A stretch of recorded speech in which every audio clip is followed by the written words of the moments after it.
పెడదాం అనుకున్న వీడియోలు కానీ మళ్ళీ మీకు కూడా బోర్ కొడుతుందని పెట్టలేదు. కానీ నిజంగా నాకు ఆయన మానసిక సంతులనం మీద డౌట్ ఉంది. ఎట్లా తయారైందంటే సచివాలయం కింద నిజాం నిధులు ఉన్నాయంటాడు.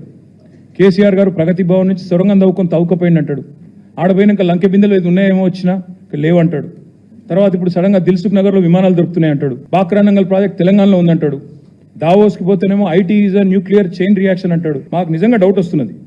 ఇంకా విచిత్రం, పోనీ ఇదేమో తెలియక మాట్లాడింది అనుకోవచ్చు. ఇంకోవైపు అహంకారం. గ్రూప్ అభ్యర్థులు పరీక్షలు వాయిదా వేయండి, పోస్టులు పెంచండి అంటే వాళ్ళని సన్నాసులు అంటాడు. కోచింగ్ సెంటర్లు 100 కోట్ల రూపాయలు వాటి కోసం దండలాడుతున్నట్టాడు. గౌడన్నలను చెట్టెక్కిస్తాడు. కాటమయ రక్షా కవచం మీద పెట్టి చెట్లు ఎక్కించి మీ కళ్ళ నీళ్ళని కలుపుతారని అడుగుతాడు. ఎవడన్నా ముఖ్యమంత్రి చేస్తారండి అట్లా? వాళ్ళ కులవృత్తిని వాళ్ళందరినీ అవమానించే విధంగా వాళ్ళని చెట్లు ఎక్కించేది సర్కస్ లెక్క ఈయన కింద కూర్చొని మైకులల్లో మాట్లాడచ్చు అట్లా. ప్రైవేట్ స్కూల్లో టీచర్లు అందరూ ఇంటర్ డిగ్రీ ఫెయిల్ అయిన వాళ్ళు అంటాడు ముఖ్యమంత్రి.